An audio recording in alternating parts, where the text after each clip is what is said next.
Muy buenas tardes a todos y en este noveno taller de la ATH. Mi nombre es Mario Santander, soy profesor de NCCU y soy el moderador de este taller.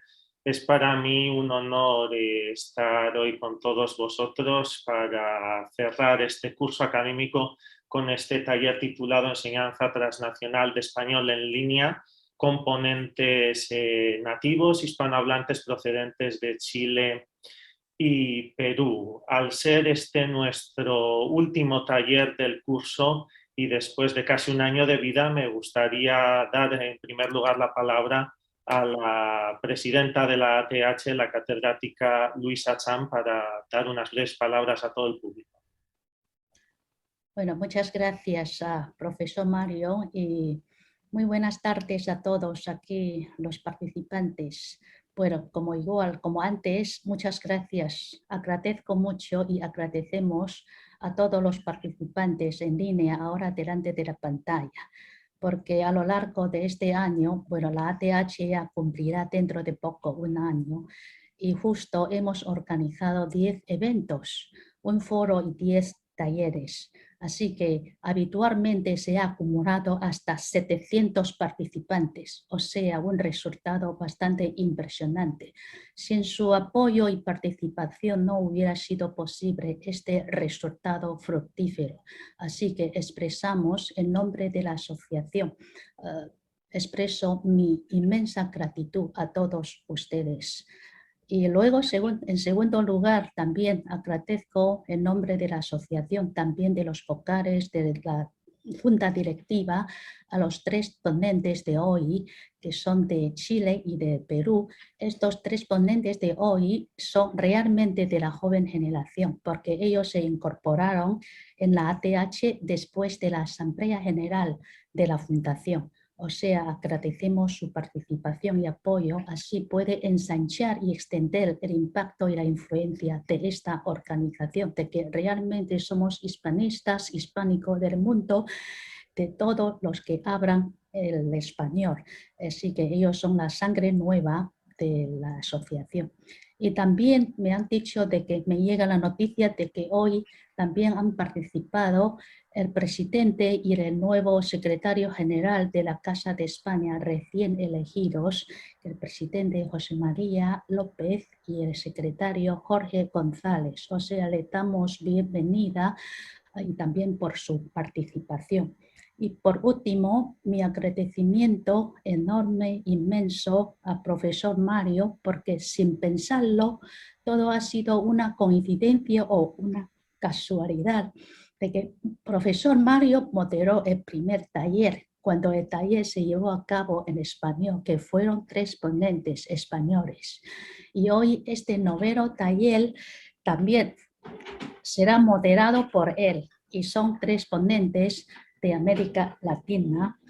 Conocí a profesor Mario hace 10 años, o sea, ya una década, cuando él todavía era un estudiante, y yo cuando empecé a sentir esa comezón de organizar actividades relacionadas con español. O sea, fue el año 2012 cuando empecé a organizar el Festival de Cine Español, nos conocimos. Y a lo largo de estos 10 años, el profesor Mario siempre ha sido un gran colaborador, muy buen camarada y buen colega, desde estudiante hasta hoy. Así que le agradezco mucho siempre por su echar una mano en un momento muy inmediato y sin pedir más recompensa. Y me alegro y me da pena por mi confianza o por confianza entre nosotros o por la amistad o por mi propio egoísmo, me da pena verlo regresar a España. Pero pensando de otra forma, que no es mal que por bien no venga, me alegra saber que profesor Mario regrese a su alma mater, la Universidad Autónoma de Madrid, para ser investigador. O sea, volver al seno donde creció con su profesora Tatiana Fisac. O sea, Tatiana Fisac también es una filóloga de mucho prestigio. Así que le damos muchas felicitaciones y que yo digo que pensando desde otra vertiente, que su estancia y dedicación en España será un ensanche y ayuda para nuestra asociación. Confío en que el profesor Mario seguirá colaborando con nosotros y esta asociación no se limitará solamente en nuestra tierra, también hacia todo el mundo hispánico. Así que aquí también, profesor Mario, muchísimas gracias por tu ayuda a lo largo de tanto tiempo y que ya sabes que en esta isla siempre tiene tu casa hermosa y aquí siempre con nuestro abrazo abierto para que vuelvas a vernos. Muchas gracias. Y también a los participantes aquí, muchas gracias por su apoyo y participación. Muchísimas gracias a la profesora Luisa Chan por este emotivo discurso. Sí, es difícil contener las lágrimas después de este discurso y después de 13 años maravillosos en Taiwán. Sí, aquí en primer lugar me gustaría brevemente, sí, para dejar tiempo a los ponentes, pero me gustaría brevemente agradecer a tres personas especialmente toda su ayuda profesional a lo largo de estos años. La primera es la catedrática Tatiana Fisac de la Universidad Autónoma de Madrid, que la profesora Luisa Chan acaba de mencionar. Sin ella yo nunca hubiera llegado a Taiwán y seguramente nunca os hubiera conocido a todos vosotros. La segunda persona a la que quiero dar mis más sinceras gracias es a la catedrática Li Fan, mi directora de tesis doctoral en la Universidad Nacional Normal de Taiwán. Seguramente sin ella tampoco hubiera adquirido muchas de las técnicas investigadoras que hoy en día tengo.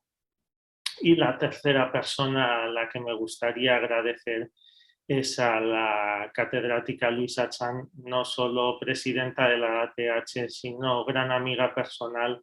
Gracias a ella, principalmente tuve la oportunidad de entrar en el mundo académico y docente de Taiwán. Tuve la oportunidad de empezar a enseñar español en Taiwán y de ella he aprendido no solo cómo ser un mejor profesional, sino también una mejor persona. ¿Sí?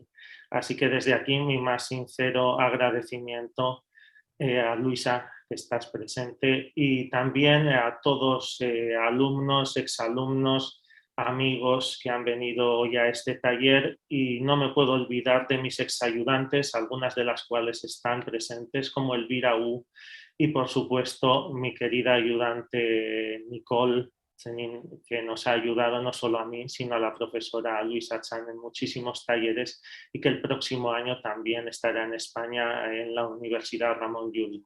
A todos, muchísimas gracias.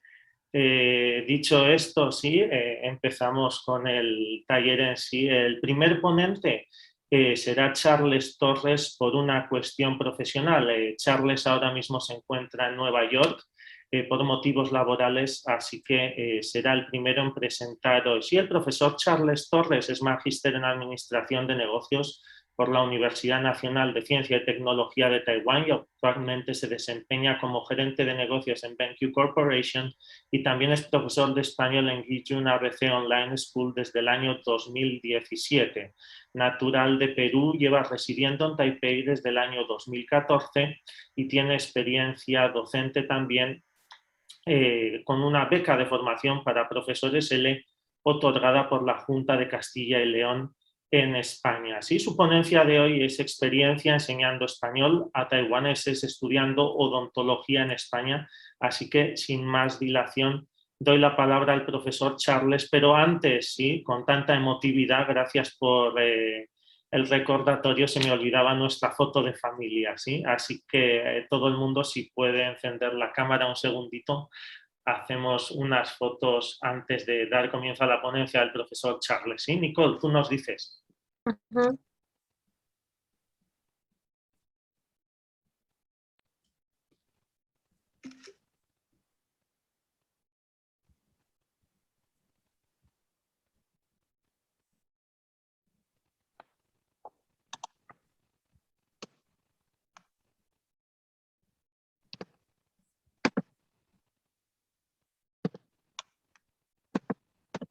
30 segundos más.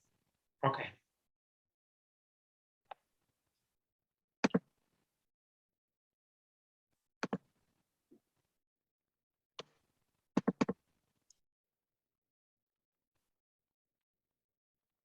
Ya estamos. Muy bien, perfecto. Muchas gracias, sí, Nicole.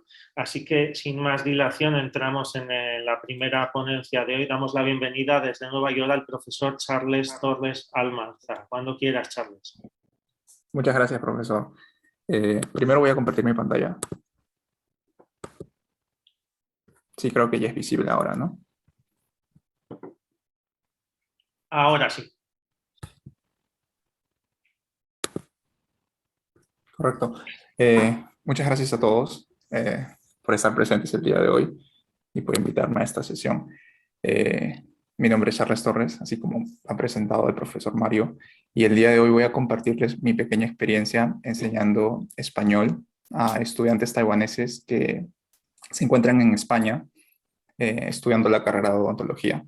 Es un tema un poco específico y espero no aburrirlos con la clase. Va a ser muy breve. Calculo que en unos 15 minutos podemos terminar. Primero voy a empezar hablando sobre unas generalidades. ¿Quiénes son los estudiantes? ¿Dónde se encuentran? ¿Y por qué quieren estudiar español? ¿O por qué se fueron a España a estudiar odontología y ahora tienen la necesidad de estudiar español? En mi experiencia, básicamente los estudiantes que he tenido son taiwaneses, tanto hombres como mujeres, muy jóvenes. El promedio de edades varía entre los 18 y 25 años. Y normalmente se van a España, ciudades como Valencia. En específico, casi todos mis estudiantes vienen o están en Valencia y se van allá a estudiar español por muchas razones. Quizás eh, pues les fue difícil ingresar a la carrera de español, o perdón, de odontología acá en Taiwán y comenzaron a haber opciones en el extranjero. Probablemente las más comunes y populares sean Estados Unidos o Inglaterra, pero hay un grupo que ve en España una opción quizás un poco más económica, buena y con muchas opciones de diversión y de estadía después de la graduación. Entonces, España se ha convertido para estos estudiantes en un foco de atracción muy interesante y por eso van a ese país a estudiar. Y cuando llegan, muchos de ellos no hablan español y por lo tanto atienden o asisten a sus clases en inglés. La gran mayoría de los cursos que ellos toman son en inglés y todos estos cursos son en sí teóricos. Entonces, los primeros años estos alumnos simplemente aprenden español básico para comunicarse diariamente, pero en sí el conocimiento de la carrera lo aprenden en inglés.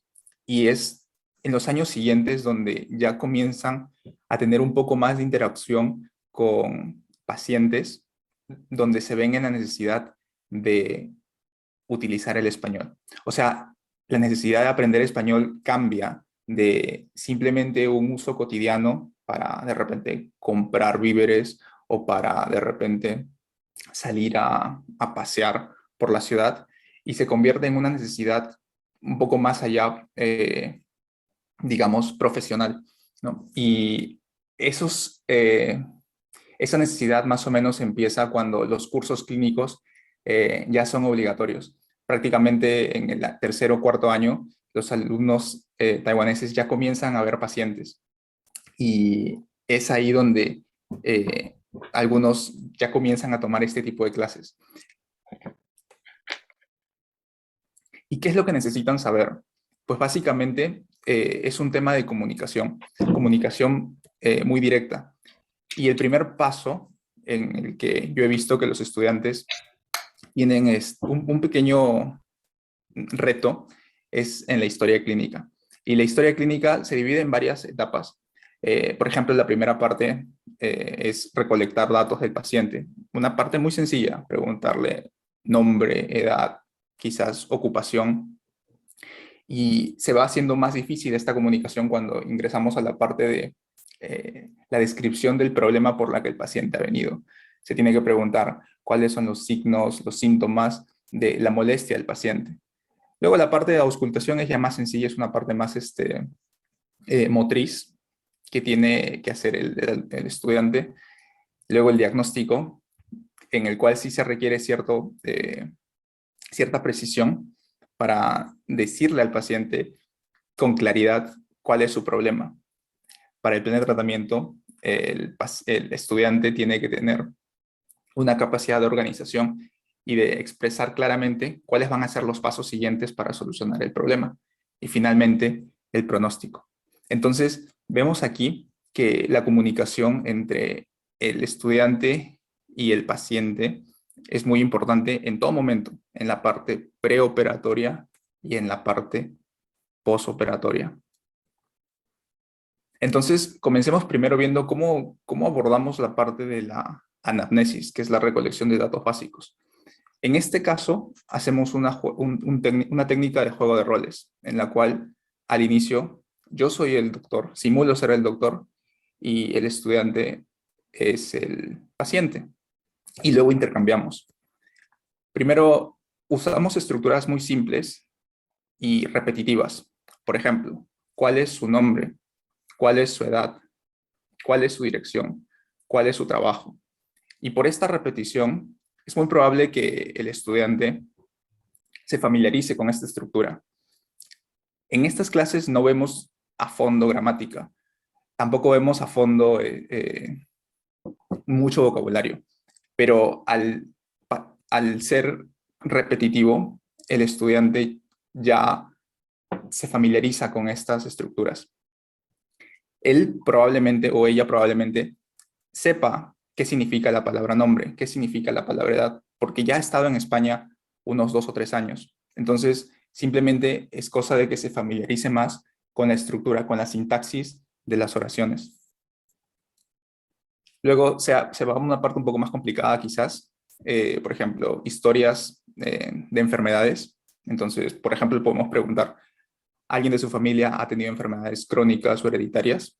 Y aquí es donde el estudiante es muy probable que sí sepa el nombre de todas las enfermedades crónicas relacionadas con las enfermedades bucales, pero lo sepa en inglés. Entonces, aquí es donde tenemos que familiarizarlo con las posibles respuestas que él va a escuchar, que él o ella va a escuchar. Por ejemplo, diabetes. Diabetes es una enfermedad un poco en español, su nombre es muy similar al de inglés, entonces no tendría tanto problema. Pero, por ejemplo, si escuchamos otras enfermedades como, por ejemplo, hipertensión o tiroidismo, donde la pronunciación ya difiere un poco más con la de inglés, quizás ahí nos encontremos en problemas. Entonces, se le explica al estudiante que tenemos otras técnicas para poder de repente relacionar rápidamente cuál es la enfermedad del paciente. Por ejemplo, hipertensión tiene el prefijo hiper. Entonces le podemos explicar, ok, este prefijo significa de más, en demasía, superior. Entonces, al escuchar la palabra hipertensión, podemos asumir que el paciente tiene una presión alta, ¿no? Y este prefijo lo vamos a encontrar en otras palabras también. Se le puede ir informando al estudiante, por ejemplo, hipertiroidismo, hipermetropía, etcétera, etcétera, ¿no? La palabra tiroidismo, bueno, está relacionada con la tiroides, entonces es una enfermedad que afecta a la tiroides. O, por ejemplo, la palabra hemofilia, en la que el sufijo filia también es muy común y que significa atracción. Entonces explicamos, ok, esta es una enfermedad en la cual hay cierta predisposición por el sangrado. Y también este sufijo se va a encontrar en otras palabras, como por ejemplo hispanofilia o de repente anglofilia, etc. ¿No? ¿Y por qué es importante? Porque las personas que normalmente presentan este tipo de enfermedades son adultos mayores. Y quizás la pronunciación de estos adultos mayores no sea la más clara para un extranjero que recién está aprendiendo español. O también porque quizás estos adultos mayores no sepan muy bien el nombre específico de la enfermedad que padecen. De repente nos puedan decir simplemente, tengo presión, tengo tensión. Entonces el alumno tiene que tratar de estar familiarizado con todas las posibles respuestas que puede escuchar. Otro ejemplo podría ser, ¿tiene alergias? De repente algún medicamento o algún alimento. Y esta pregunta nos sirve para ahondar mucho en vocabulario. Acá podemos practicar nombres en español de medicamentos. Y, por ejemplo, se nos puede presentar una medicación un poco complicada que quizás nunca haya escuchado en español. Por ejemplo, esta, sí, a las quinolonas. Entonces, en inglés se pronuncia quinolones. Probablemente el estudiante esté un poco confundido en ese momento y tenga que preguntarle al paciente, ¿puede deletrearlo? Entonces, a través de este juego de roles, en el cual primero yo soy el doctor y el estudiante es el paciente, él se va a familiarizar con el tipo de preguntas que voy a hacer. Y luego cambio y yo soy el paciente y espero a que el estudiante comience a preguntar. Y de una forma natural voy respondiendo. Y el estudiante definitivamente va a encontrar ciertos desafíos.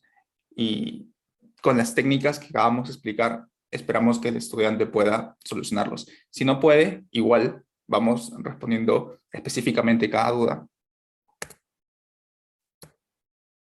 Luego vamos a la siguiente etapa, ya en la cual es descubrir el motivo de la visita, el motivo de la consulta.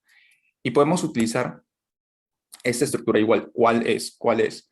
Normalmente, el motivo más común de consulta dental es el dolor de dientes, que en otras partes podrían decir también dolor de muela. Esto es muy común y se le puede explicar al estudiante.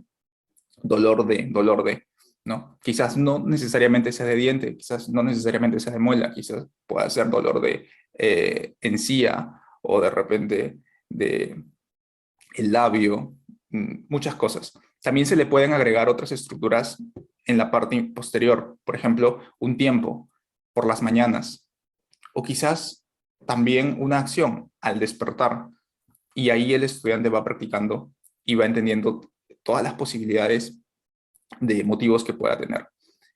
Cuando la respuesta no es el dolor, quizás pueda ser un poco más específica. De repente van y nos dicen directamente, oh, es por caries. O de repente nos dicen por mal olor. Entonces el estudiante ya sabe que probablemente va a recibir otro tipo de respuestas. Cuando reciben la respuesta, por ejemplo, mal olor, esta es una expresión muy coloquial. Entonces el estudiante tiene que saber que en la historia clínica probablemente no sea lo más adecuado escribirla tal cual, sino con el nombre médico que se utiliza, en este caso halitosis. Y hay otro tipo de pacientes en los cuales es muy común que nos directamente lo que necesitan o lo que quieren.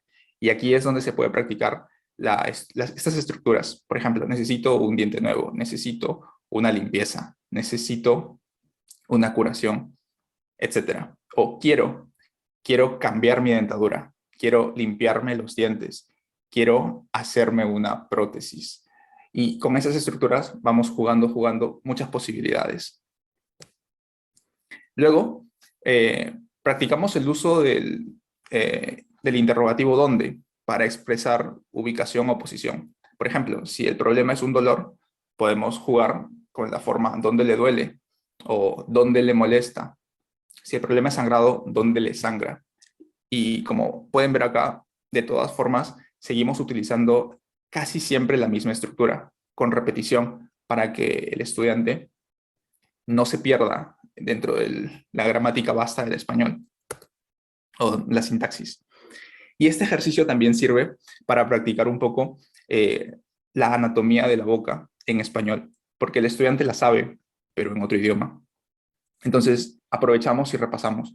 Por ejemplo, en una gráfica como esta, señalo cierta parte, ¿no? Y decimos, ok, esta es la amígdala, o de repente, esta es la úvula. Luego, en una imagen, ya sin las descripciones, vuelvo a señalar y digo, me duele esta parte. Y el estudiante me tiene que decir dónde es. Luego usamos el otro interrogativo ¿cómo? Para empezar a describir. Y este es un ejercicio muy interesante para poder utilizar adjetivos. Por ejemplo, describamos el dolor. ¿Cómo es? Oh, ¿es un dolor constante? ¿Es un dolor intermitente? ¿O de repente es fijo? ¿De repente es irradiante? Y así vamos practicando con todas las posibilidades de descripciones que se nos ocurran. Y por último, el interrogativo ¿cuánto? Para cuantificar. Por ejemplo, ¿cuánto le duele? Y seguimos con la misma estructura, le duele, ¿no? Y podemos ponerle una escala del 1 al 10. Y así vamos cuantificando, ¿no? Y en la escala ahí tenemos 0 sin dolor, 10 es un dolor insoportable, ¿sí? Entonces, estas son algunas técnicas que utilizamos en la primera parte de la anamnesis. Luego, en la parte del diagnóstico, ya es un tema un poco más médico y por lo tanto podemos utilizar algunas técnicas. Por ejemplo, acá vemos en las 4 primeras enfermedades que hay un sufijo en común y este es itis. Y el sufijo itis, como está presente en una gran mayoría de enfermedades dentales, tenemos que explicarle cuál es el significado. Y bueno, en este caso significa inflamación. Entonces, si vemos la palabra gingivitis, sabemos que es una inflamación de la gingiva o encías. Periodontitis, ok, es una inflamación del periodonto. Pulpitis, ok, es una inflamación de la pulpa. Alveolitis, una inflamación de los alveolos. Y así ya no se hace tan difícil el entender. A veces tenemos diagnósticos de enfermedades con nombre propio, como por ejemplo caries, ¿no? Y esta es un poco ya más sencilla. O con ciertos prefijos que ya probablemente lo sepamos, como por ejemplo maloclusión. ¿Y qué significa? Que la oclusión o el cierre de la boca, el contacto de los maxilares, no está en una posición óptima. Bueno, y no solamente en el tema de diagnósticos vamos a encontrar estos sufijos. Normalmente, en las ramas médicas también vamos a encontrar sufijos para referirnos a las especialidades. En el caso de odontología, vemos que el sufijo doncia va a estar muy presente. Entonces, por ejemplo, si tenemos a un paciente con gingivitis o periodontitis, probablemente tengamos que decirle que tiene que ir al departamento de periodoncia, ¿no? Entonces, vemos cómo están relacionadas estas estructuras. O por ejemplo, pulpitis, okay, es una enfermedad de la pulpa. Entonces es muy probable que tenga que ir al departamento de endodoncia. Endo significa dentro y la pulpa se encuentra dentro de los dientes. Entonces estas también están relacionadas. O por ejemplo, tiene los dientes en maloclusión, en una posición no correcta. Entonces tiene que ir al departamento de ortodoncia. Orto significa recto. Entonces es esa rama de la odontología en la cual le van a corregir la posición de los dientes. Doncia no es el único sufijo que está presente en las ramas médicas. También es muy común encontrar el sufijo logía, que significa estudio. Entonces, por ejemplo, si vemos la palabra radiología, vamos a poder entender que es el estudio de las imágenes radiológicas. O cardiología, el estudio del corazón y sus estructuras adyacentes. O anestesiología, la rama médica que se encarga de aplicar anestesia a pacientes. Entonces, este tipo de relación entre palabras, sufijos, ayuda mucho a que el estudiante se familiarice rápidamente con estos usos. Luego, en la parte del tratamiento, esta ya es un poco más específica. Quizás no tengamos mucho tiempo de entrar a detalle en cada una, pero probablemente esas son las más comunes: obturación, tratamiento de canales, prótesis o profilaxis. Pero la parte más importante viene en el tema de la comunicación con relación a las indicaciones que se le tiene que dar a este paciente en la parte preoperatoria y en la parte posoperatoria. Y aquí vemos algunas estructuras muy interesantes, como por ejemplo en el preoperatorio: abra la boca, levante la mano. Y aquí practicamos con el estudiante el modo imperativo. Entonces, quizás no solamente sea levante la mano, de repente sea levante la mano izquierda, o de repente no solamente sea abra la boca, de repente sea abra la boca grande. Y bueno, vamos practicando con más indicaciones, como por ejemplo también regrese en una semana. Tratamos de recordarle cómo debería ser la conjugación en el modo imperativo. Y también hay indicaciones negativas, donde tenemos que utilizar la estructura no más el presente de subjuntivo. Por ejemplo, no mueva la lengua. También es una indicación, pero es negativa. Entonces ahí le tenemos que explicar la diferencia, ¿no? Si es que no la sabe, no se dice en imperativo, no mueve la lengua, no se dice de esa forma, sino se dice en subjuntivo, no más mueva, ¿no? Y practicamos, por ejemplo, no coma o no beba. También hay otra forma que se nos sale mucho en estos juegos, es como, por ejemplo, no se cepille con fuerza, ¿no? Y aquí vemos que es una indicación en negativo, no, más el presente subjuntivo cepille, pero en el medio aparece el reflexivo se. Y nos sirve mucho para explicarle cómo se utiliza el reflexivo, o para recordarle, porque probablemente en algún momento lo haya utilizado o al menos lo haya escuchado, ¿no? Y en otros casos muy específicos, quizás también se puede utilizar el futuro simple simplemente, como por ejemplo le colocaremos anestesia, para explicarle al paciente cuáles son los procedimientos que van a venir a posteriori. Y casi ya para terminar, otras técnicas en las que utilizamos, otras técnicas que utilizamos en este tipo de clases son las tarjetas de memorización. Por ejemplo, presentamos una imagen de un instrumento, que es muy común que el estudiante necesite ir por sí mismo a comprar, o que tenga que pedir a otro estudiante, o que tenga que intercambiar, etcétera. Entonces tiene que saber el nombre en español. Por ejemplo, esta imagen es de un espejo bucal. Y luego cambiamos y vemos, por ejemplo, esta otra imagen, una sonda de exploración. ¿Ok? No se ve tan difícil, no se ve tan complicado, pero de hecho sí lo es, porque vemos luego que también hay otro tipo de sonda, una sonda periodontal. O por ejemplo, pinza. Ok, una pinza, y le mostramos el movimiento, le tratamos de explicar. Una pinza sirve para agarrar, entonces va a tener esta estructura. Pero tampoco no es tan sencillo, porque esta es una pinza de algodón. Quizás pueda haber otro tipo de pinza, por ejemplo, esta es una pinza de papel articular.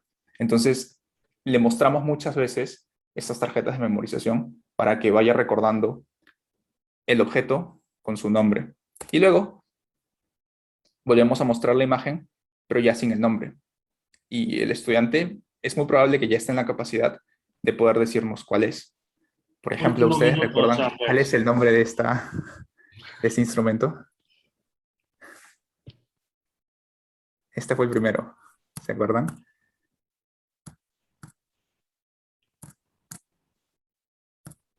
Era un espejo, simplemente es un espejo bucal, ¿sí? Entonces, estas tarjetas de memorización sirven para que el estudiante relacione rápidamente los nombres de los objetos con su función.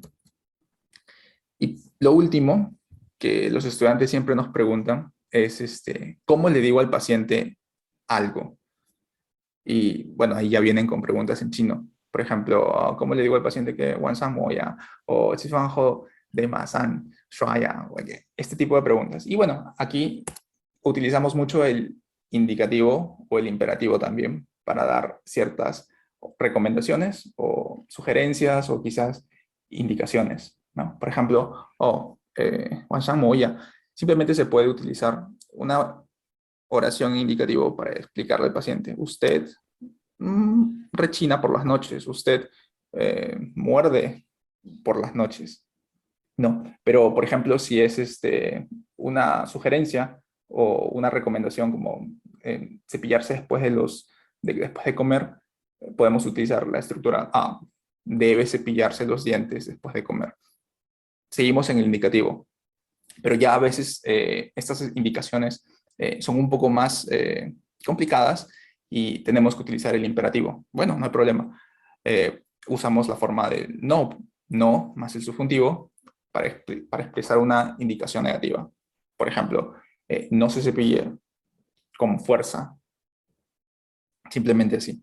O una indicación en imperativo positivo, afirmativo: regrese a la consulta después de 6 meses.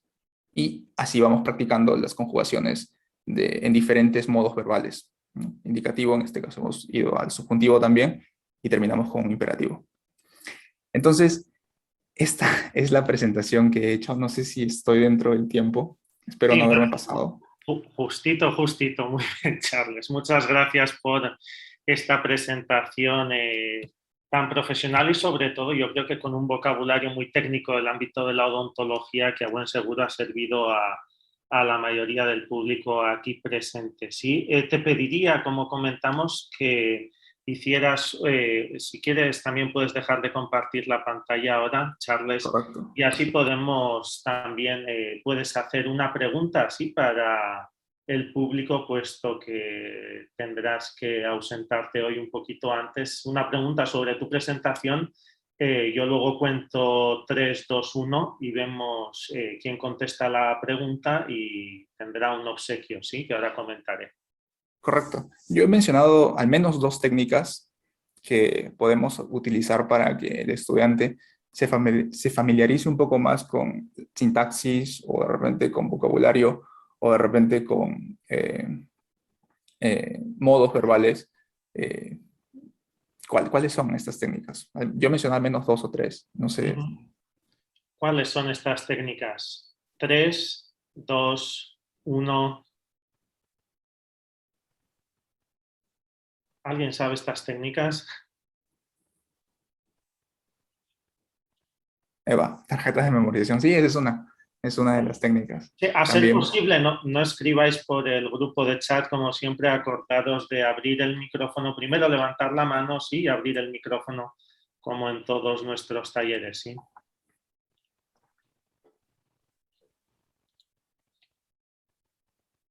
Sí, pero a ser posible que responda la misma persona lo que está diciendo y no por el chat alguien que levante la mano, sí. Nicole.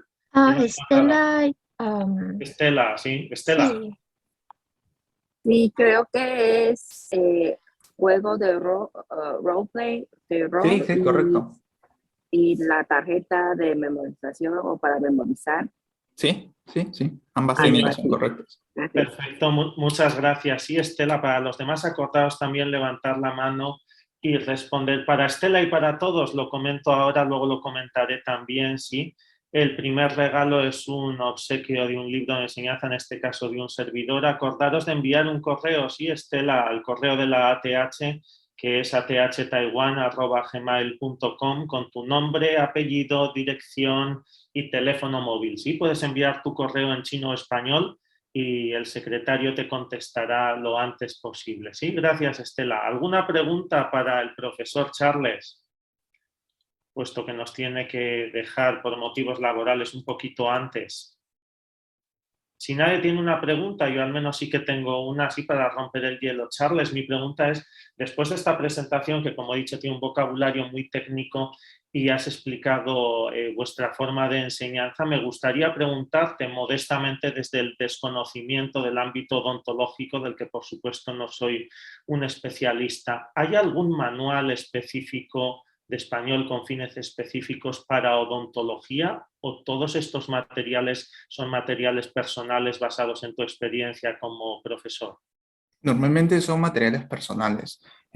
Antes de preparar las clases, conversamos con los estudiantes cuáles son las necesidades. Y la gran mayoría de veces es esta, o sea, el tema de comunicación clínica con el paciente. Y bueno, empezamos desde la parte más sencilla, que es la historia clínica, lo básico, y luego, bueno, vamos profundizando poco a poco. Entonces, esta es simplemente mi experiencia que he tenido durante estos 5 años más o menos. Pero probablemente, seguramente debe haber manuales también específicos para aprender un poco español relacionado a las ciencias odontológicas. Confío que sí. Imagino que sí, pero por eso comentaba, ya que tú eres el experto en la materia, no sé si alguno de los participantes sabe algún manual de odontología o quiere hacer alguna pregunta también relacionada. Ahora es el momento, ¿sí?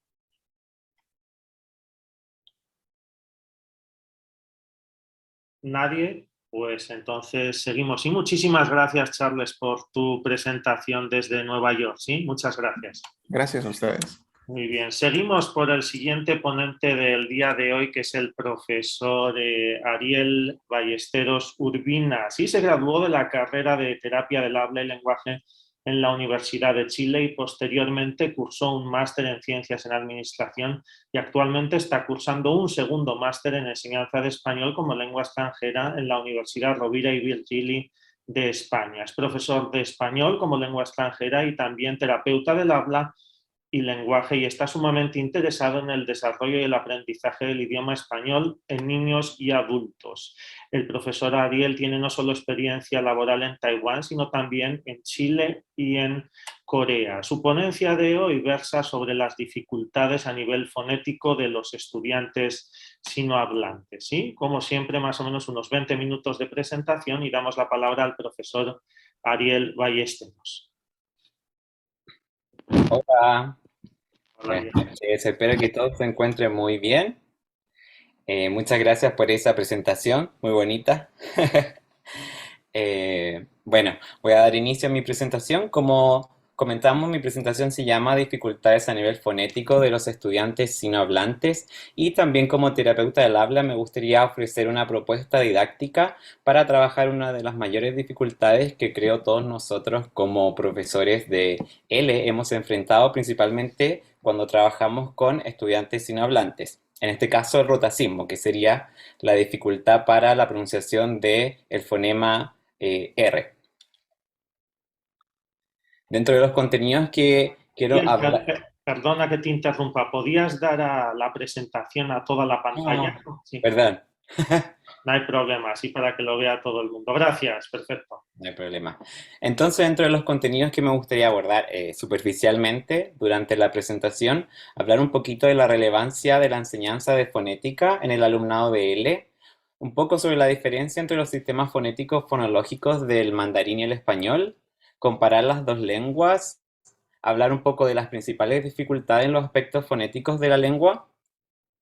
Por otro lado, introducir un poco el concepto de rotacismo y qué hace la terapia del habla, que es donde yo me enfoco un poco más al ser terapeuta del habla, y el abordaje que se le da actualmente al rotacismo desde el L y desde la logopedia, y cómo este abordaje nos puede ayudar a subsanar estas dificultades con el problema del fonema R, y finalmente mostrarle un poco de una propuesta didáctica para abordar esta dificultad.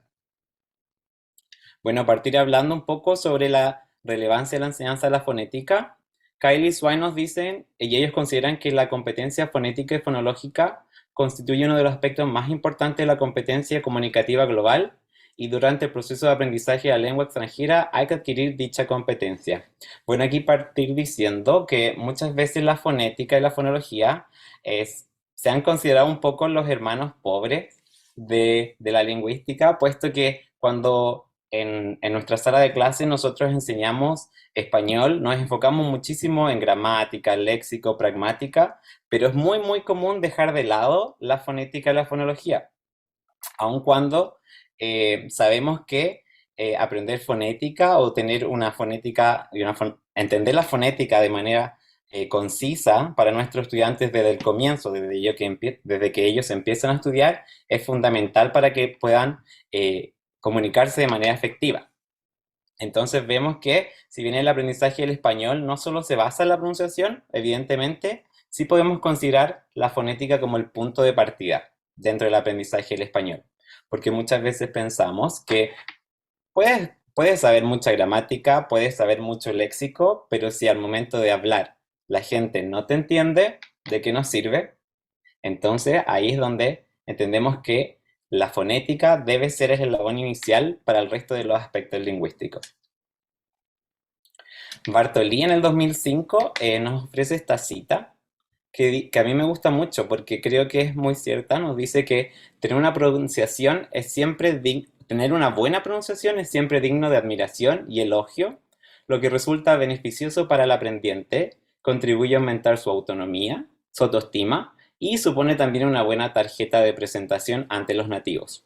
Por ello creemos que la pronunciación es un contenido dentro de la expresión y la comprensión oral que no debe desatenderse en favor de otros contenidos de la clase. Es necesario tratar la pronunciación desde el principio a fin para que los alumnos tengan menos dificultades para entender a los nativos y al mismo tiempo para que ellos mismos sean comprendidos.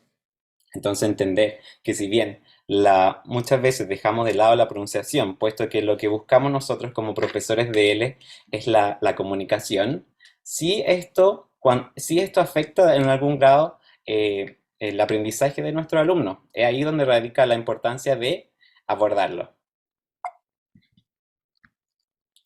hablar un poco sobre la diferencia que existe entre los sistemas fonéticos y fonológicos del chino y del mandarín y el español.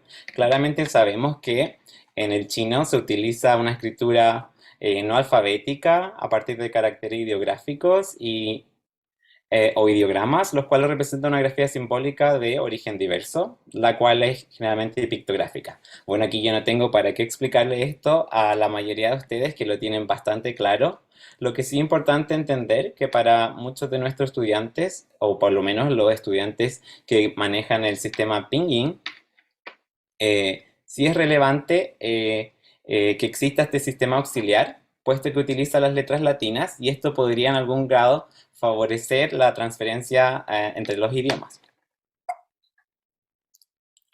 Dentro de las principales diferencias, vemos que en el caso del español se dividen la palabra se divide en categorías dependiendo del número de sílabas, la acentuación y el tipo de pronunciación, y la sílaba representa la unidad más pequeña del habla que puede ser percibida por un oyente. Por otro lado, vemos que en el caso del chino, la sílaba se ve representada por un carácter y su pronunciación. La sílaba china está constituida por la parte inicial y final y tonal, lo que se diferencia de la sílaba en español. Tener en consideración esta diferencia entre la sílaba nos podría ayudar a abordar el aprendizaje y la pronunciación de la sílaba de distinta manera, lo cual podría facilitar el proceso de aprendizaje. Ya si nos adentramos un poco en el sistema vocálico, vemos que dentro del español se encuentran las 5 vocales A, E, I, O, U, y de estos solo 3, según la literatura A, I y U, son equiparables totalmente al chino.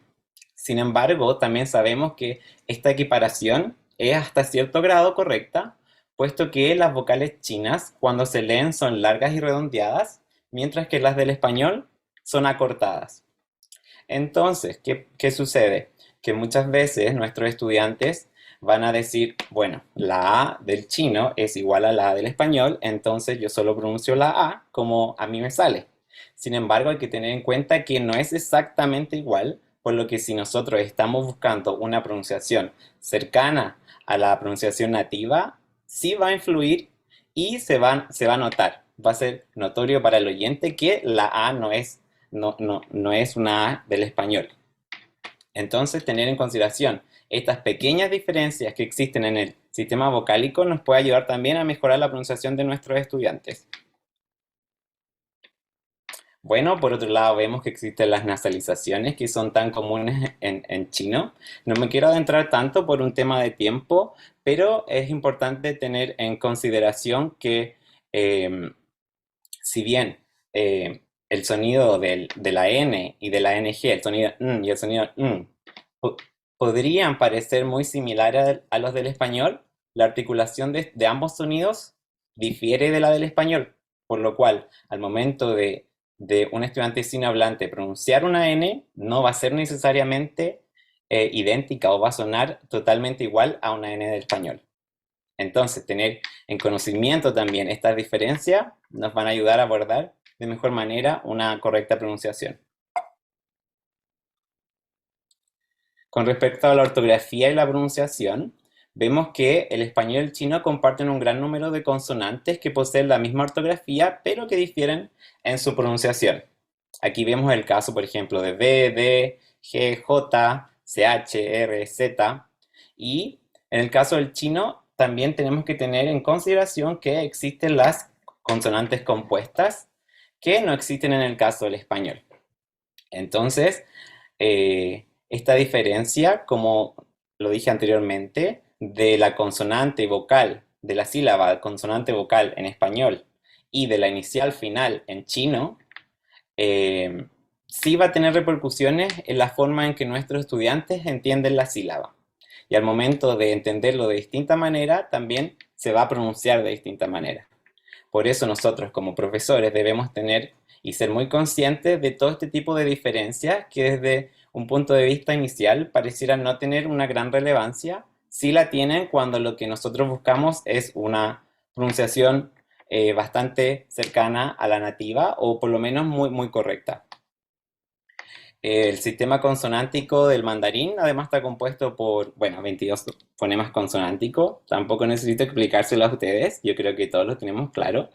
Pero aquí llegamos a uno de los puntos más importantes de la presentación, y es cuáles son las dificultades en el aspecto fonético de la lengua que presentan nuestros estudiantes sinohablantes. Bueno, con respecto a la literatura, y estoy seguro que muchos de ustedes también lo han evidenciado, dentro de las principales diferencias vamos a encontrar los fonemas oclusivos en pares áfonos sonoros y en parejas aspiradas y no aspiradas. Bueno, esto suena un tanto difícil de entender, pero hay que entender que, por ejemplo, existe la diferencia entre B y P. Cuando decimos B, nosotros tenemos un movimiento en nuestras cuerdas vocales, pero cuando decimos P, no existe. Esa es la diferencia principal entre una B y una P.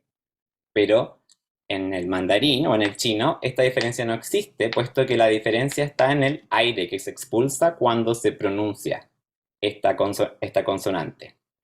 Entonces vemos consonantes con aire, como T o P, y eso no existe en español. Sin embargo, nuestros estudiantes sinohablantes lo van a pronunciar constantemente de esa manera. Si bien, personalmente, a mí no me dificulta la comprensión cuando un estudiante utiliza este tipo de oclusivos aspirados con aire. Sí veo que a mis estudiantes les cuesta diferenciar cuando yo hablo. Muchas veces no saben si yo digo una P o una B, si yo digo una T o una D, o si yo digo una K o una G. Esta es una de las mayores dificultades. Por otro lado, vemos que una dificultad bastante considerable son las vibrantes y la dificultad de percepción que los estudiantes tienen con respecto a este fonema, principalmente en posiciones intervocálicas. Entonces, las vibrantes de por sí siempre han sido una de las mayores dificultades de nuestros estudiantes, y yo creo que principalmente es la más importante, puesto que nuestros estudiantes son muy conscientes de esta dificultad. Cuando uno habla con una persona que está aprendiendo español, lo primero que van a decir es: yo no puedo decir la R, yo no puedo decir el sonido R. Muchas veces yo he conversado con estudiantes y me dicen: no, yo no quería estudiar español porque no puedo decir la R, no puedo decir el sonido R. Y eso es algo que se puede tratar. Entonces me parece que es importante que nosotros como profesores de L tengamos conocimientos para intervenir este tipo de dificultades en nuestros estudiantes. Otra dificultad que se enfrentan nuestros estudiantes son los sonidos interdentales, que sería la Z, el sonido de la Z como Z, que no está presente en chino y que suele ser percibida como una S. Sin embargo, depende también del español que nuestros estudiantes estén aprendiendo. Si es un español de España, claramente va a repercutir. Sin embargo, si es un español latinoamericano, no habría mayor dificultad. Y finalmente la estructura de la sílaba del español y también los grupos consonánticos, especialmente los formados por vibrantes y laterales. Esto quiere decir por R, R o L. Bueno, como ya comenté un poco, el tema de las consonantes oclusivas, aquí vemos la oposición BP, KG y DT. Son principalmente las que representan una mayor dificultad para nuestros estudiantes, y principalmente porque no son capaces de reconocer esta diferencia. Partiendo porque muchos de ellos, aun cuando poseen estudios sobre el español, no entienden el tema de la vibración, de la necesidad de vibración cordal. Me refiero a que vibre la garganta de alguna forma para pronunciar ese fonema. Como es el caso de G, por ejemplo, que debemos decir G y uno debe sentir una vibración. Y K es lo mismo, pero sin la vibración. Y no hay necesidad de proyectar aire, de decir K. Este va a ser una de las mayores dificultades de nuestros estudiantes, como dije, no tanto para la comprensión, sino más bien para el entendimiento de cuando alguien habla en español. Bueno, vemos las dificultades con respecto a la M y la N, si bien existen coincidencias con respecto a las nasales, tanto en chino como en español. La N del español puede tomar muchas posiciones distintas. A lo que me refiero es que dentro de la boca no hay una posición fija para decir la N, y un estudiante que aprende simplemente la posición normal del sonido N, probablemente no va a sonar de manera natural. Con respecto a la interdental sorda, el sonido en chino no existe, por lo que esto siempre representa una dificultad para los estudiantes. Sin embargo, como comenté anteriormente, depende del español que nuestros estudiantes estén aprendiendo en ciertas situaciones. Por ejemplo, yo no utilizo el sonido de la interdental sorda porque hablo español chileno y nosotros solo utilizamos ese, por lo que esto no representa una mayor dificultad en el caso de aprender un español latino. Con respecto a la pronunciación de la Z, si bien la pronunciación de la S, si bien la pronunciación del español es bastante similar a la del chino, sí hay que tener cuidado, puesto que muchos estudiantes confunden, no confunden, sino que la posición de la lengua no es la correcta y tiende a escucharse un sonido sh en vez de s. Entonces es importante tener en consideración esta dificultad. Con respecto a la consonante palatal sorda, que sería la ñ, esta no existe en chino y generalmente los estudiantes pueden confundir esta sílaba con el sonido de ni. Y finalmente la L, que si bien existe dentro del chino, la posición que la L toma en el español es distinta a la del chino, por lo que para nuestros estudiantes es difícil comprender y poder pronunciar esta L en ciertas posiciones, como en posición final o trabante, por ejemplo, cal, tal. Y también es importante, puesto que hay que intentar prevenir que nuestros estudiantes confundan la pronunciación de la L del español con la del chino. Ya llegando a lo más importante, las vibrantes o el sonido de la R y la R son una de las características más distintivas del habla español y principalmente por su particularidad y su alta frecuencia. Y ya que no existe en el chino, entonces evidentemente va a ser difícil para los estudiantes hispanohablantes poder pronunciarlas.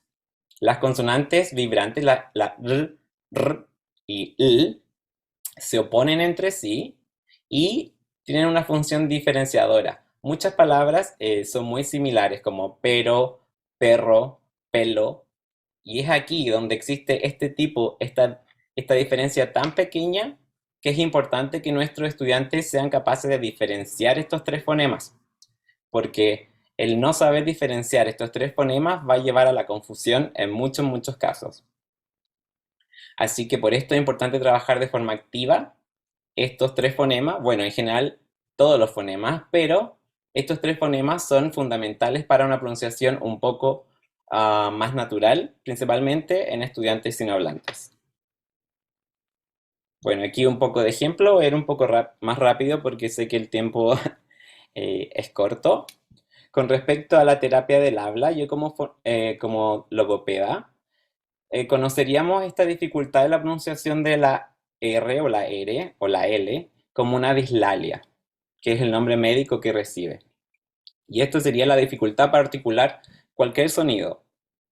Principalmente en hablantes nativos se da que la mayoría de los nativos tiene dificultades para pronunciar el sonido de la R. No es solo un tema de sinohablantes. Incluso dentro de la población que habla español es un problema. Y el 30% de las dificultades para la pronunciación de un sonido es la R.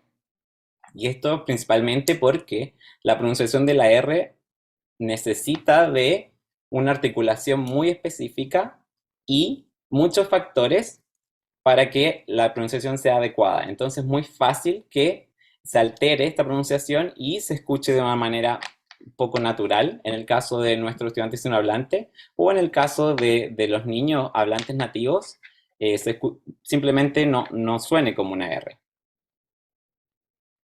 Desde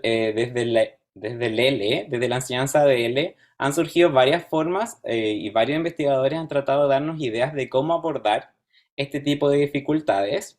Dentro de estos está Gil Fernández, que es una investigadora que se especializó en la enseñanza de la fonética del español y nos ofrece algunas formas de trabajo, por ejemplo, el método articulatorio, que consistiría en enseñar a nuestros estudiantes cómo posicionar la lengua de manera adecuada y demostrarle la posición de la lengua, la forma en que se expulsa el aire, la fuerza con la que la lengua golpea el paladar.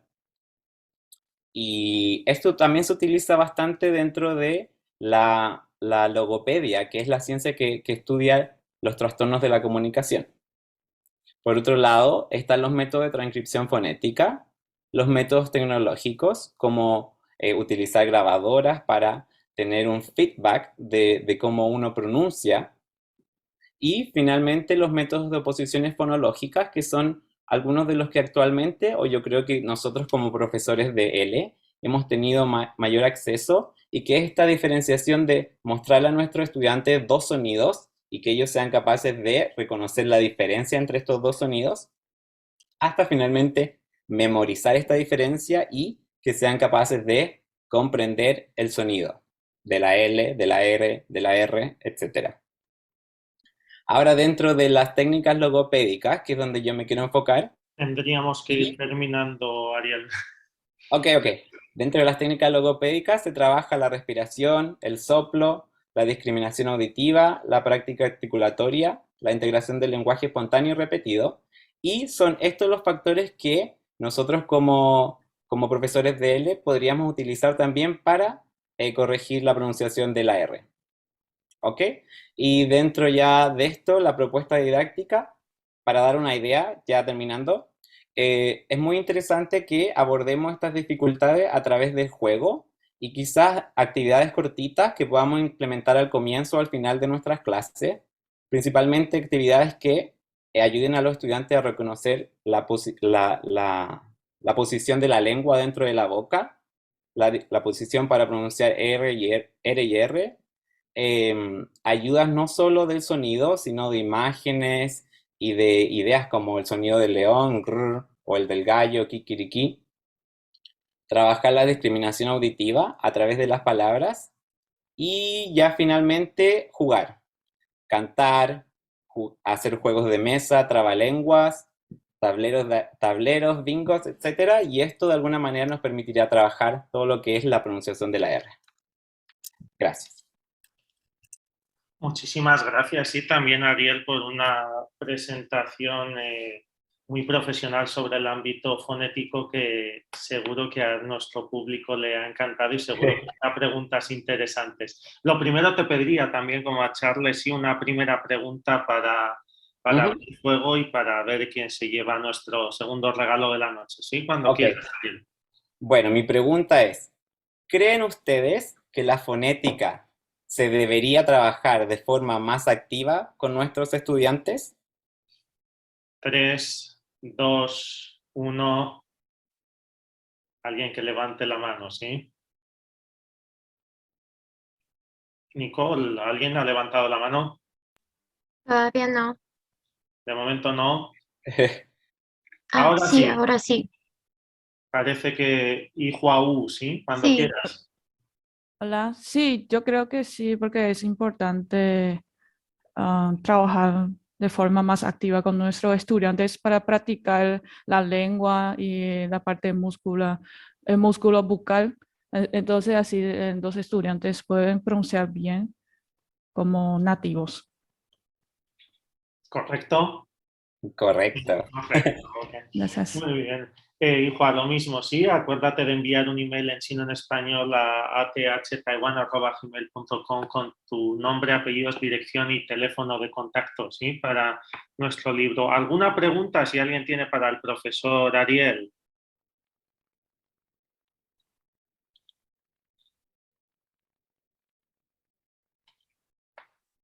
Podéis levantar la mano, ¿sí?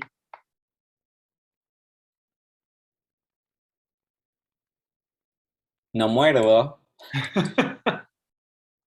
Yo creo que no muere, efectivamente. Ninguna pregunta. De todas formas, el profesor Ariel estará con nosotros hasta el final, así que si alguien tiene alguna duda, yo creo que sí, o al menos yo tengo una pregunta que si nadie... Parece que sí. También es Ihua, ¿sí? Bueno, como el profesor había mencionado sobre cómo enseñar las técnicas para que los estudiantes que son chinos o taiwaneses, que son asiáticos, es realmente difícil pronunciar en la pronunciación de español al principio cuando estaba aprendiendo desde básico. Y no sé si el profesor, o sea, estaba mencionando según su PowerPoint, pero yo creo que sería bueno mostrar un video o a una foto, cómo enseñar a los estudiantes para que pueda pronunciar y con confianza, para que pueda pronunciar bien las palabras. Un Gracias. segundo, Ihua, gracias por la pregunta. Mientras dejo que el profesor Ariel piense, hablando de fotos, ¿nos podrías revelar tu rostro, tu cara? Sí, en la medida de lo posible, ya sabes, sí, cuando hagáis preguntas podéis mostrar vuestra cara al público, ¿sí? ¿Sería posible encender la cámara, Ihua? Sí, Sí, gracias, perfecto, muy bien, hola. Sí, yo sé que Hola, Ihua. una hola, ¿qué tal? participante habitual en nuestros talleres, ¿sí? Ariel. Bueno, yo creo que el problema fue que me alargué mucho y no alcancé a mostrar mi PowerPoint, pero en las últimas diapositivas yo aquí presento algunas actividades en donde se trabaja cada una de las dificultades que en general tienen los estudiantes. Por ejemplo, actividades muy lúdicas. La actividad número 1 se llama Mueve, mueve la lengua, que trabajamos principalmente alistar todo lo que es el área bucal para llevar a cabo la ejercitación del movimiento de la lengua para la producción del fonema R o R. Entonces partimos por actividades muy simples, desde relajación de la musculatura o de la posición de la lengua, para ir adentrándonos en actividades un poco más complejas. Por ejemplo, ya, ya avanzando un poco más, vemos, por ejemplo, actividades de enseñanza del fonema, en donde ya se trabaja a partir de onomatopeyas o los sonidos. Por ejemplo, cómo hace la rana, cro, cro. Entonces, yo no solo le digo cómo hace cro, cro, le muestro una rana y le muestro cómo se posiciona mi lengua cuando hace cro, cro. Y vamos trabajando la posición de la lengua a través de el sonido cro, cro, la imagen cro, cro, la rana, y así vamos aumentando la dificultad. Por ejemplo, luego tenemos actividades de discriminación auditiva, en donde yo le muestro un audio y él va a escuchar R, R, o melo, mero, y él tiene que ser capaz de anotar qué es lo que él escucha. Luego, entre todos como clase, nos ponemos, verificamos las respuestas y luego eso lo llevamos a niveles más complejos. Primero partimos con la, da, ra, luego mala, mara, y luego palabras, luego oraciones. Y así vamos implementando actividades más difíciles, pero siempre partiendo de algo muy básico como mover la lengua, relajar la musculatura, soplar y actividades de ese tipo. Ya finalmente lo que queremos son hacer actividades lúdicas, que el estudiante se sienta, que lo pase bien, que disfrute y quiera participar. Y dentro de esta actividad vamos a poner lo que nosotros queremos, por ejemplo, trabajar el sonido R. Cantamos, por ejemplo, la canción Alorito Nicanor, Nicanor, Nicanor, Nicanor, Nicanor. Suena como muy simple, pero si trabajamos entre todos, lo pasamos bien, hacemos un karaoke, cantamos y todos practicamos. Hacemos trabalenguas. Rosa Rosales cortó una rosa. Competencia. ¿Quién lo dice? ¿Quién puede? ¿Quién no puede? Pero sin hacer sentir mal a nuestros estudiantes, sino que disfrutando, pasándolo bien. Y de esa manera vamos creando muchas actividades. Aquí cada profesor puede crear infinitas actividades. Esto es algo muy básico, un bingo, un tablero, una canción. todos podemos crear este tipo de recursos. Estos los creé yo, pero yo he visto millones de bingo DR, tableros, canciones. Entonces, yo creo que va en la idea y la motivación del profesor también. Muchas gracias, Ariel, y gracias a IFOA por la pregunta. En relación también, hablabas de tus recursos, Ariel. Estela nos comenta en el chat si es posible compartir algunos enlaces de actividades que usted usa en la clase de español. Sí, hay recursos que utilizo yo y también hay páginas muy famosas dentro del mundo del L, como Profe L u otras páginas de ese tipo que tienen millones de recursos en donde se puede trabajar lo que ustedes quieran. Cualquier fonema, cualquier gramática, incluso actividades pragmáticas, de todo. Yo podría facilitarles algunos recursos, sí. Bien, pues ahora si puedes, mientras damos paso a Lucía, quizás puedes copiar algunas en el chat, ¿sí? Cuando puedas. Ok. Voy a Ariel, buscar. muchísimas gracias por la presentación, por cuestiones de tiempo. Sí, sigo con nuestra última ponente de hoy, sí, que es la profesora Lucía Chu. Ella estudió trabajo social en la Universidad Nacional de Taiwán y obtuvo el grado de maestría en educación internacional. Y la profesora Lucía Chu es también especialista, ¿sí?, en la enseñanza del idioma chino para extranjeros en la Universidad Nacional Normal de Taiwán, y también ha participado en diversos talleres de formación docente para docentes tanto en Perú como en Chile, ¿sí? Además cuenta con más de 8 años de experiencia docente de chino y más de 4 años de experiencia docente como español. Sí, actualmente trabaja como profesora de español en línea en Yichun ABC Online. Su ponencia de hoy, sí, la tercera y última, es motivar para aprender, técnicas de motivación en la clase de español. Así que sin más dilación damos paso a la profesora Lucía Chu. Buenas noches con todos. Sí, antes de comenzar mi exposición, quisiera confirmar si me escuchan bien. Sí. Sí, perfecto, muchas gracias. Entonces quiero hacerles a todos estas 3 preguntas. Si han tenido alumnos, ¿no? ¿Cuántos de ustedes han tenido alumnos cuyo desempeño en clase ha ido variando a lo largo del curso, ¿no? Ya sea para bien o para mal, ¿sí? ¿Cuántos de ustedes dejaron alguna vez de aprender algo porque perdieron el interés en el proceso? ¿Y cuántos hubiesen deseado tener una experiencia diferente durante ese proceso de aprendizaje?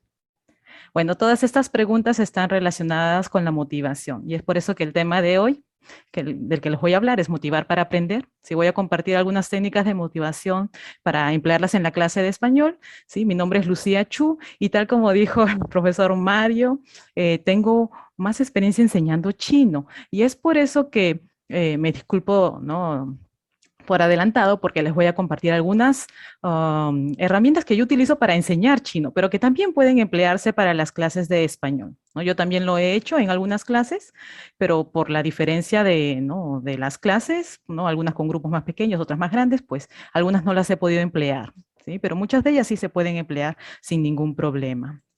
Entonces les comentaré sobre la definición de motivación, su importancia, los tipos, qué factores influyen y les daré algunos ejemplos desde el punto de vista relacionado con los niños y para los estudiantes universitarios, pues según las exposiciones anteriores he visto que hay profesores que enseñan a niños y otros a estudiantes universitarios.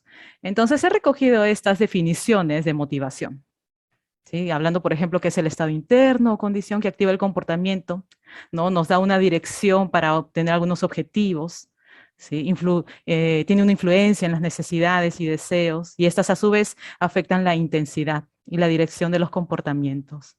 Entonces, de todas estas definiciones, creo yo que podemos rescatar esto, ¿sí? Activa el comportamiento, orienta a una dirección, ¿no? Nos ayuda a cumplir un objetivo, una meta, ¿no? Tiene mucha influencia en las necesidades y nuestros deseos y a la vez en qué grado hacemos las cosas, ¿no? Si lo hacemos con mucha intensidad o pues un poco desganados, ¿no?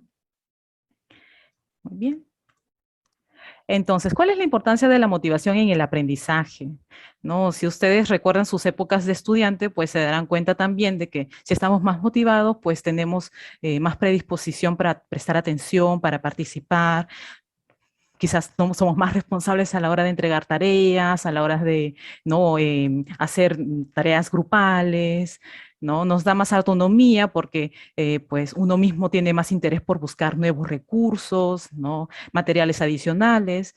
Y todo esto, ¿no? En conjunto, a su vez, pues también ayuda a desarrollar la competencia comunicativa, ¿no? Mientras más practiquemos, mientras más recursos tengamos, pues tendremos más éxito en este proceso del aprendizaje. Y algo muy importante también es que facilita o ayuda mucho a la tarea, ¿no? En la tarea del profesor, porque pues a todos nos gusta tener alumnos motivados, ¿no? Pero para eso algo también muy importante, como dijo el profesor Ariel, es que los mismos profesores también estemos motivados, ¿sí? Muy bien. Bueno, vamos a hablar de los tipos, ¿sí? Existen dos tipos, la intrínseca y la extrínseca, y podemos ayudarnos de los prefijos, ¿no? El in y el ex. Entonces, intrínseca es la motivación que proviene de uno mismo, ¿no? Está bajo nuestro control y pues tenemos capacidad de ¿no? Tiene capacidad de autorreforzarse, ¿sí? La extrínseca, a diferencia de esta, procede de afuera y no es totalmente negativa como muchos piensan, ¿sí? Vamos a ver luego por qué. ¿No? ¿Y por qué? Porque estas pueden combinarse, estas dos motivaciones pueden combinarse. Y la extrínseca, que en un momento quizás se ve un poco no muy superficial, pues a medida, ¿no? A medida que pasa el tiempo, pues puede convertirse en una intrínseca. Por ejemplo, un alumno que estudia español obligado por sus padres, ¿no? Con el paso del tiempo, pues este alumno le puede ir gustando el idioma, ¿no? Y así pues desarrolla una motivación intrínseca y termina aprendiendo pues por su propio gusto, ¿no? Con el idioma y la cultura.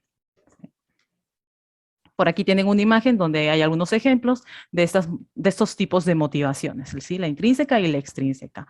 Como ven, la intrínseca nace de uno mismo, ¿sí? Por ejemplo, tenemos el ejemplo de la satisfacción que uno puede tener, por ejemplo, al escribir bien una redacción, ¿no? Eso me da satisfacción. Entonces, pues me va a motivar a seguir aprendiendo este idioma. Y la extrínseca, pues viene de afuera, puede ser, por ejemplo, las notas que el profesor me puede poner, puede ser la aceptación del profesor, del mismo profesor, de mis padres, escuchar sus elogios. Esos son tipos de motivación extrínseca. Y no es del todo malo, ¿no? Uno siempre también necesita un poco de reconocimiento, ¿sí? No es totalmente malo, sin embargo, hay que hacer también mucho hincapié en ¿no? Transmitir esto a los alumnos, que pues la nota es una nota, influye en muchas cosas, no solamente su conocimiento, pues puede ser los nervios durante el examen, ¿no? Y cosas por el estilo. Muy bien, entonces, ¿qué factores intervienen en la motivación? Tenemos el ambiente que se crea en clase, ¿no? La relación que tiene el profesor con el alumno. La aplicación, aquí me refiero al contenido de lo que aprendemos. Si yo creo que algo es aplicable, algo es útil, pues me va a motivar a aprenderlo. Si yo veo que algo no me va a servir, pues ¿para qué lo voy a seguir viendo? ¿No? Y es ahí donde lo que puede haber empezado como una motivación intrínseca también puede convertirse en una motivación extrínseca. ¿Sí? Tenemos la autonomía, con esto nos referimos a que uno mismo pues tiene el poder sobre su aprendizaje, ¿no? Tiene el control, suele buscar más, ¿no? Tiene más recursos a la mano, entonces eso también lo motiva a uno, ¿no? También, por ejemplo, el tener poder de decisión sobre algunas tareas, ¿no? Sobre algunas decisiones que se toman en clase, eso también es muy importante. Y la satisfacción, ¿no? Si pues algo me sale bien, voy a seguir motivando y alimentando esta motivación. Como ven, todos estos factores pues van de la mano, ¿no? Con la ayuda del profesor. Entonces, les voy a compartir algunos ejemplos, ¿sí? Basados en mi experiencia como profesora de chino y de español, ¿sí? Y primero nos vamos a concentrar en los niños. Bueno, con los niños pues tenemos que, con todos, ¿no? Con todo tipo de estudiante, primero tenemos que conocerlos a estos estudiantes, ¿no? Sus características. Y por ejemplo, a los niños les encantan las clases lúdicas, necesitan instrucciones simples, ¿no? Tienen mucha curiosidad. Entonces, algo que yo normalmente hago con los niños, ¿no? Es conocerlos, crear un ambiente amable también y de respeto. Esto es muy importante, sobre todo con los niños que a veces suelen herir sin querer, ¿sí? Con algunos comentarios negativos, ¿no? Compartir la propiedad de su entorno. Con esto me refiero a, por ejemplo, tomar decisiones con ellos, ¿no? Hacerlos partícipes de todas estas normas, quizás, ¿no? O también este diseño de tareas que pueden haber en la misma clase.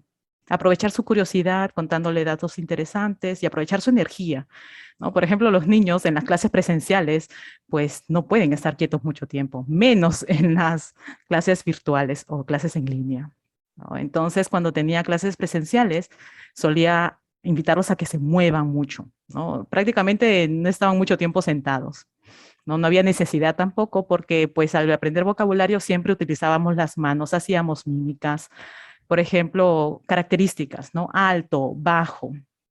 Siempre tenían que mover la mano. Y así jugábamos, por ejemplo, a adivinar, ¿no? Yo hago esto y tú me dices alto. Yo hago esto y tú me dices bajo. Intercambiamos roles, etcétera, ¿no? Hace poco justo tuve un repaso con una alumna y después de mucho tiempo, cuando estábamos repasando estos adjetivos, me comentaba, se reía, ¿no? Y me decía, profesora, cuando hago esto me acuerdo cuando usted empezó a enseñarme este vocabulario, ¿no? Y es como que ya automático, hace así y se le viene a la mente la palabra alta o alto, ¿no? Eso nos ayuda mucho a relacionar estos significados con algunos movimientos y mímicas, ¿no? Bueno, pero ¿cómo creo también un ambiente amable y de respeto? Inculcándoles mucho el respeto a sus compañeros, ¿no? La solidaridad, ¿sí? Y cómo se puede crear esto, ¿no? Cómo se puede crear también el tener control sobre una clase, ¿no? Y aprovechar su energía. Bueno, para eso yo me ayudaba de estos dos recursos, ClassKick y ClassDojo. Quizás algunos ya los conocen. Voy a empezar por ClassDojo, ¿sí? Estos son grupos que yo he tenido antes. ¿Sí? Entonces, con ClassDojo lo que ellos hacen pues es, cada personaje tiene ¿no? Cada alumno tiene un personaje, ellos mismos lo escogieron. Nos tomó un poco de tiempo, pero yo les aseguro que es muy favorable. Nos tomó un poco de tiempo escoger estos personajes, ¿no? Porque algunos querían personajes parecidos. Bueno, creamos los personajes. Y luego lo que hicimos es crear estas habilidades para darles puntos. Y aquí entra un poco la motivación extrínseca, ¿no? Porque algunos quieren, quizás no les gusta aprender, pero por el punto yo lo voy a hacer. Entonces ahí jugábamos un poco y buscábamos de alguna manera el equilibrio entre estas dos motivaciones. ¿Cómo incentivamos el respeto, por ejemplo, con estas tareas y estos puntos que de verdad se daban, ¿sí? Por ejemplo, ayudando a otros. Alguien ayudó a alguien. Claro que después aparecen las bromas, como yo te presto un lapicero, yo lo hago por el punto. Pero de alguna forma también creábamos un ambiente muy, muy amable, ¿no? Entre ellos mismos. Y otros ayudaban a algo quizás un poquito que algunos pensarían negativo, pues diciéndole la respuesta.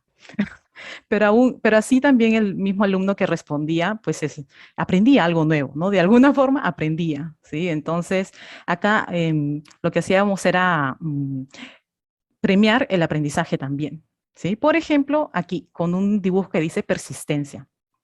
Estos dibujos ellos mismos los eligieron también. Algunos, ¿sí? Algunos, porque eran, ¿no? Un poco más quizás subjetivos, por ejemplo, el de la persistencia. Ellos decidieron elegir un dinosaurio. ¿Y cuándo le daba yo este puntaje de persistencia? Cuando respondía la pregunta, quizás no salió bien, pero respondió. Y eso es digno ¿no? de aplaudir, el que no tenga miedo, el que pierda el miedo y que desee participar en clase. Trabajos en equipo, porque entre los niños a veces dice, yo no quiero trabajar con él, yo sí, pero cuando vemos que hay un bonito ambiente de trabajo en equipos, pues damos un puntaje a todos, obviamente, ¿no? Participan activamente, no traen todos los materiales, ¿sí? Tienen las tareas completas. Por ahí había una estrellita que era para pues, tareas un poco más, ¿no? O preguntas más difíciles. Y también de esta forma, ¿no?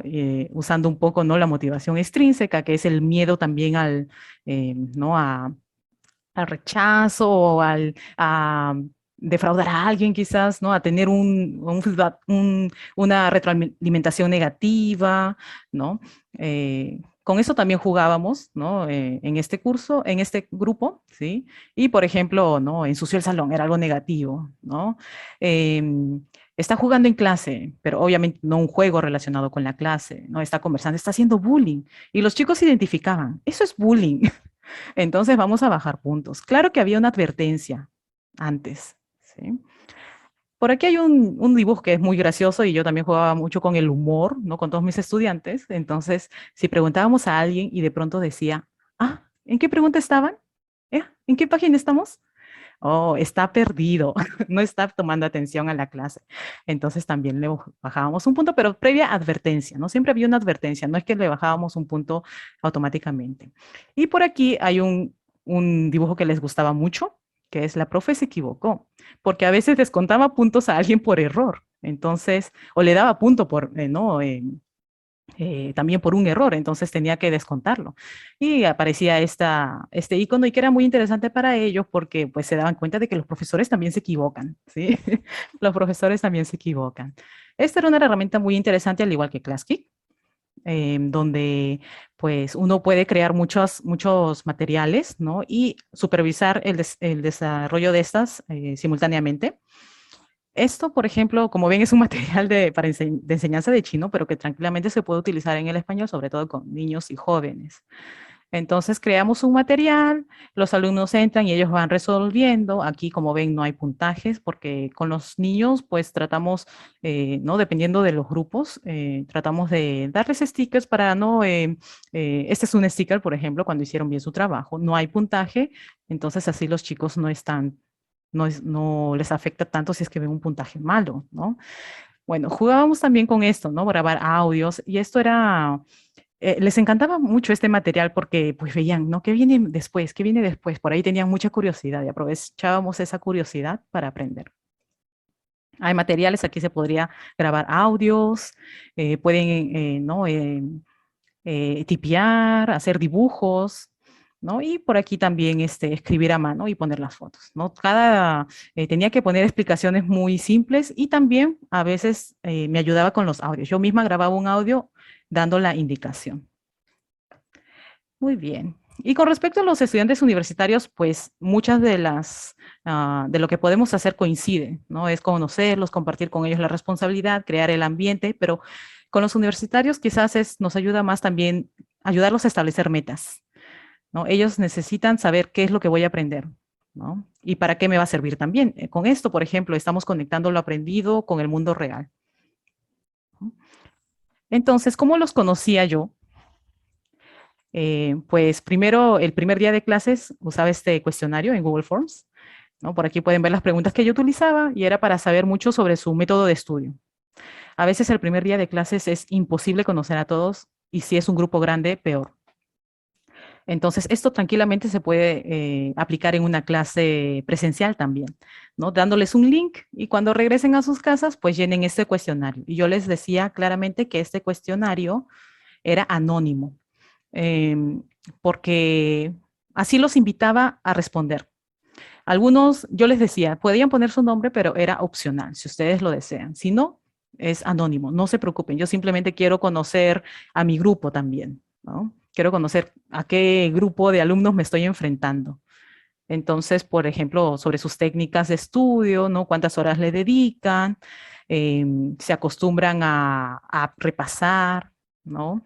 O a revisar la clase, el material después de clase, lo aprendido después de clase, cómo practican, y ahí podía aprender muchas cosas de ellos mismos, ¿no? De los mismos alumnos. A veces tenemos una idea, nosotros pensamos, el alumno hace esto, pero es diferente escucharlo de su propia voz, ¿no? O con sus propias palabras.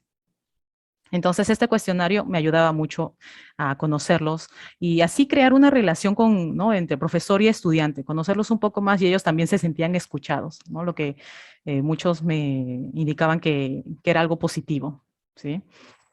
Cómo suelen hacer las tareas y conocerlos a ellos personalmente, ¿no? ¿Por qué están aprendiendo un idioma? Si les gusta leer, muchos decían, ¿y por qué aparece esta pregunta? Porque es muy importante, ¿no? Luego les explicaba por qué, porque aunque no querramos, tenemos que, ¿no? Vamos a leer en el proceso de aprendizaje. Tendríamos que ir terminando, Lucía. Oh, ok, lo siento, lo siento. Bueno, entonces les comento que aparte de eso también usaba quizzes, ¿sí? Como para el primer día de clases, con preguntas un poco humorísticas también, por ejemplo, ¿no? ¿Cuál eres tú en la clase? Y, por ejemplo, a la hora de enseñar vocabulario, ¿no? Lo que yo hacía, supongamos, ¿no? Si vemos las frutas, comunicarles, contarles qué frutas, ¿no? Para aprovechar su curiosidad, qué frutas no aparecen o no encontramos, por ejemplo, en mi caso en Perú, qué características diferentes tiene el limón, es más ácido, ¿no? El aguacate tiene diferentes nombres en diferentes partes ¿no? de Latinoamérica también. Quizás algunas jergas, ¿no? Por ejemplo, en Perú decimos qué papaya, cuando es muy fácil algo. Eso les daba mucha curiosidad, cosas de cultura quizás un poco, por ejemplo, cuando van en el taxi, ¿no? En los textos nos enseñan cómo pagar, cómo ver el taxímetro, pero les decía, en Perú no hay taxímetro, entonces tenían que valerse por ellos mismos. Si van de compras, enseñarles términos nuevos, quizás, por ejemplo, las 3B. Y yo les preguntaba, ¿por qué las 3B? Y ellos decían, por barato. Todo el mundo sabía eso, barato. Pero a nadie se le venía a la mente el bonito y el bueno. Entonces también practicar, ¿no? Comprar cosas con las 3B. Si hablamos de festividades, recomendarles cosas relacionadas como películas, canciones. Y si hablamos de cultura, ¿no? Quizás no muchos están interesados en la literatura, ¿no? En Gabriel García Márquez, pero sí en las películas. Entonces les podíamos recomendar Encanto, que está, ¿no? Basado en el realismo mágico de Gabriel García Márquez. Y conectando todo siempre con el mundo real. Por ejemplo, si aprenden a presentarse, ¿cómo podrían emplear esto? ¿Dónde lo podrían emplear? Simular, por ejemplo, una entrevista de trabajo, una entrevista, ¿no? En un proceso de admisión, cómo escribir un CV, cómo hacer un plan de estudios. Los universitarios es muy probable que hagan, ¿no? Un intercambio de estudios más adelante. Entonces, esto les ayudaba mucho a tener una idea, ¿no? ¿Cuándo podría usar todo esto que estoy aprendiendo? Por ejemplo, hacer tareas con proyectos también, ¿no? Llama a un restaurante, ¿sí? En vivo y en directo, ¿no? Ahora mismo. O con un compañero, pregunta información sobre su ubicación, preséntanos la carta, ¿sí? Cosas por el estilo. Y para esto, como eran trabajos en grupo, me ayudaba también de Jamboard. Por ejemplo, como ven aquí algunas fotos, dicen el número 1 y así había una página para el número 1, grupo 2, grupo 3. Entonces, como tenemos las clases virtuales, los separaba en grupos y a cada uno podría, ¿no? Cada grupo, los cuatro integrantes podían ver la misma página y tomar nota en la misma página, ¿no? Y yo a la vez ver su proceso, ¿no? De cómo están trabajando, ¿sí? Cómo están trabajando en grupo. Entonces, en conclusión, ¿sí? Para generar ¿no? mayor motivación en los alumnos, creo yo que es conocerlos muy bien, compartir con ellos la responsabilidad, ¿no? Una de ellas era, por ejemplo, al inicio de clases, ¿a qué te comprometes este ciclo? ¿No? En este semestre, ¿a qué te comprometes? Y ellos decían, ¿no? Me comprometo a leer más, me comprometo a estudiar más, a leer con anticipación, crear un ambiente amable. Y yo lo hacía, por ejemplo, desde el primer día de clase también, invitándoles a hacerme preguntas, desde la presentación, ¿no? En mis clases yo nunca me presentaba. Les decía a ellos, ¿qué quieren saber de mí? Y pregúntenme. Y lo hacían, por ejemplo, si es en chino, ¿no? Clases de chino, en chino. Si es en español, clases de español, en español. Y obviamente van a haber errores. Entonces aprovechaba para corregirlos y era como una forma de repasar también. Y yo les decía, no tengan miedo ¿no? en preguntarme cosas, cualquier cosa que quieran. Entonces me preguntaban, ¿le gusta ser profesora? ¿Qué le gusta? ¿No? ¿Qué película le gusta? ¿De dónde es su papá? ¿De dónde es su mamá? ¿No? Cosas muy curiosas. ¿Tiene enamorado? ¿Dónde vive? ¿No? Cosas muy curiosas y yo no estaba muy abierta a todas las preguntas. De esa forma yo también los invito, ¿no? A preguntar durante la clase y siempre recalcando de que no hay pregunta tonta, ¿no? Porque muchas veces, pues más de uno tiene la misma pregunta, solamente que tiene temor a preguntarla, ¿no? Entonces siempre invitándolos a hacer preguntas. Luego ayudarlos a establecer metas, aprovechar su energía, ¿no? Y conectar siempre lo aprendido con el mundo real. Entonces, hasta aquí llega mi presentación. Sí, Muchísimas muchas gracias. gracias. Muchísimas gracias también, sí, Lucía, por esta interesante presentación y yo creo que todo el mundo después de escucharla estará ya súper motivado para seguir aprendiendo español, ¿sí? ¿Cuál sería tu pregunta? Ya veo, sí, para nuestro público. Mi pregunta es, ¿cuáles son 3 cosas que podríamos hacer para motivar a los alumnos en clase? 3, 3 2, cosas que podríamos hacer. 3, 2, 1. Iván Lin. Así. Usa Jamboard o Iván, ¿puedes abrir la cámara, encender tu cámara? cámara. Sí. Usa Jamboard o usa Crash Dojo o Crash Kick. Sí, muy bien, es Correcto. usar estas herramientas, ¿no? Las TICs. Muy bien, exactamente, esa sería una respuesta correcta. Sí, muy bien, Iván. Lo mismo, sí, ya sabes, sobre todo un email a ath@taiwan@gmail.com con tus datos personales. Sí, muchas gracias, Iván. ¿Alguna pregunta para Lucía, para Ariel, relacionada con sus respectivas presentaciones? Si alguien se ha quedado con alguna pregunta, alguna duda. Yo puedo hacer preguntas, pero no necesitan respuesta, profesor Mari. Sí, vamos a esperar a ver primero si el público se anima a hacer preguntas o si no te dejamos hacer alguna. Sí. ¿Alguien tiene alguna pregunta? La profesora Luisa Chan, sí, adelante. Pues mi pregunta es directa y no indirecta para los dos profesores. Bueno, aunque decimos que solamente una pregunta a una persona determinada, pues es que a veces, porque ustedes han hablado de pronunciación y motivación, ¿no? Pero a veces yo creo que también tiene que ver si los estudiantes aprenden con facilidad o con dificultad. Es que hoy me han llegado una noticia de una gresca, ¿no? Gresca quiere disputa del rifirrafe, ¿no? Entre el gobernador bonaerense de Argentina ayer con el exdirector de la Real Academia Española sobre el uso del lenguaje inclusivo. Como ustedes dos son de la generación joven y ese gobernador porteño, ¿no? Dice rebelarse contra España, que no necesitamos que nos enseñen cómo usar las palabras. Entonces, en realidad, en mi clase de Tsinghua, yo tengo mis alumnos, yo creo que hoy también han participado, les encanta aprender una palabra para sustituir a dos, ¿no? Porque no hace falta decir chicos, chicas, sino chiques, ¿no? Así que a mí me gustaría saber cómo es esta corriente, porque por visto en Argentina la generación joven ya asimila, absorbe esta influencia. Entonces ustedes como son profesores directos, ¿no? Con sus alumnos, entonces para enseñarle a la larga, ¿no? Se aprende, por ejemplo, el año 1845, hasta yo me gustaría aprender 1845, ¿no? Bueno, esta, a ver, a lo mejor coloquialmente se hace, pero me gustaría saber, ustedes a través de esta formación, yo creo que oficial, ¿no? ¿Cómo ve esta tendencia o bueno, la RAE está prohibido, ¿no? Ese uso del lenguaje inclusivo. ¿Y cómo ven ustedes? Bueno, partiré yo.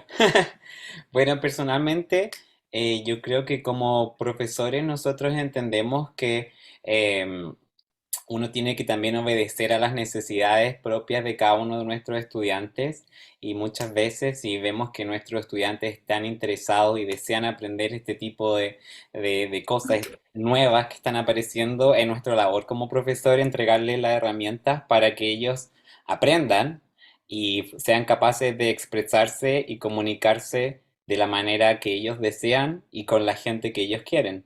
Entonces, yo entiendo que, o sea, desde mi perspectiva, la RAE nos dice, nos da un camino, pero cada uno sigue el camino que desea. Entonces, de alguna manera decir, no es una obligación que todos creamos que lo que dice la RAE es lo correcto, pero sí nos plantea el camino, un camino claro y fácil de seguir, sobre todo para nosotros que estamos enseñando el español y para nuestros estudiantes, es bastante adecuado. Pero como digo, reitero, yo creo que en esta sociedad que cambia y que cambia muy rápido, es importante que nosotros también nos adaptemos y seamos capaces de enseñar lo que está, las nuevas formas de expresión que están apareciendo en esta sociedad actual. Así que desde mi perspectiva está bien. Bueno, yo no voy a meter la cresca, ¿no? Simplemente para saber la opinión. A ver, Lucía. Bueno, yo coincido con Ariel en que hay que, ¿no?, presentar todos estas formas que existen, ¿no?, en la actualidad, o sea, que se usa, porque al final también el idioma lo aprendemos para comunicarnos y hay muchos tipos de comunicación, ¿no?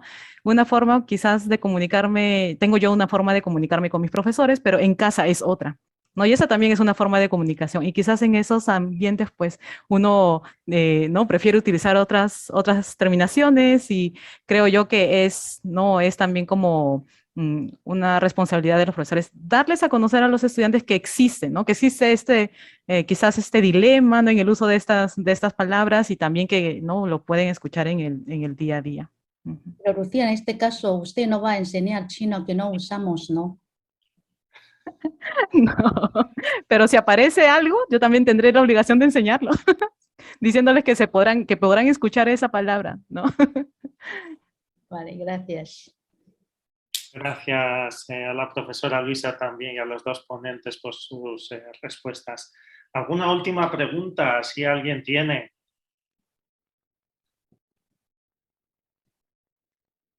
¿Nadie tiene una última pregunta? Sí, Mónica Lae, la profesora Mónica Lae, imagino. Sí, adelante.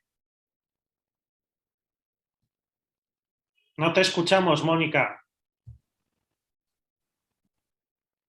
Sí, ahora. Ahora sí, perfecto. Buenas noches a todos. Aprovecho para saludar también a todos los conocidos y profesores y nuevos amigos. Tengo una preguntita dirigida al profesor Ariel sobre la pronunciación. Sabemos que para la mayoría de los aprendientes y sinohablantes, la dificultad con la que llegan a pronunciar correctamente la R varía según la posición donde se encuentra, ¿no?, la letra. Y durante mi época de estudiantes me llamó mucho la atención una canción infantil bastante antigua ya de Miliki, titulada Chinito de Amor. Chinito de Amor como título, pero en el contenido de la canción cantaba Chinito de Amor y no acababa de entender el por qué la cantaba así, ¿no? Pero al final pues entendí la gracia, pero bueno, me imagino que para nuestros estudiantes no les hacía tanta gracia, ¿no?, como para los nativos. Me gustaría consultar al profesor Ariel si hay algún consejo o algún truquillo para animar a nuestros alumnos sinohablantes para que no se sientan tanta frustración si al final no consiguen pronunciar la R correctamente. Muchas gracias. Yo creo que el mayor consejo que les podría dar a cada uno de los profesores de ELES es tratar de encontrar un balance entre corregir y no corregir. Uno no puede ir corrigiendo cada uno de los errores de nuestros estudiantes, porque eso sí o sí los va a desmotivar. Sin embargo, podemos ir trabajando los errores que consideremos más importantes de manera inicial y luego ir enfocándonos en el resto de los errores. No podemos corregir todo. Vemos lo que es más importante, trabajamos ese error y luego seguimos con el resto de las dificultades que puedan haber. Yo creo que es muy importante que si nosotros como profesores de L vemos que hay dificultades importantes de pronunciación, lo trabajemos constantemente y activamente. Muchas veces creemos que con corregir, con decir, oh, no se dice así, se dice perro, perro, eso no sirve.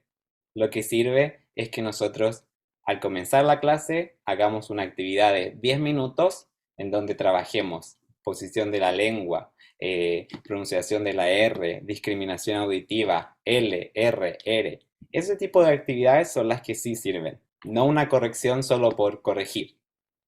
Yo creo que eso es lo importante, tener en cuenta que hay que trabajar, hay que hacer algo, no hay que solo corregir. Muchísimas gracias a la profesora Mónica por su pregunta y al profesor Ariel por su respuesta, ¿sí? Muy detallada también. ¿Alguna pregunta más para concluir nuestro 9º taller? Parece que no. Hoy yo sé que nos hemos pasado un poquito de la hora, pero como es el último taller del presente curso académico, vale la pena, sobre todo tras 3 magníficas ponencias de 3 excelentes profesores, ¿sí? Simplemente antes de concluir me gustaría desear a todos profesores, alumnos y amigos unas felices vacaciones de verano, ¿sí? Acordaros que a la vuelta del verano, el 24 de septiembre, se celebrará el primer congreso de la ATH, así que os esperamos a todos ahí. Y por mi parte, ya sabéis que desde España, desde la Universidad Autónoma de Madrid, seguiré trabajando activamente con esta asociación que tanto ahínco y con tanto esfuerzo nos llevó a crear, ¿sí? Seguimos todos en contacto y os deseo unas muy felices vacaciones y gracias a todos por vuestra asistencia.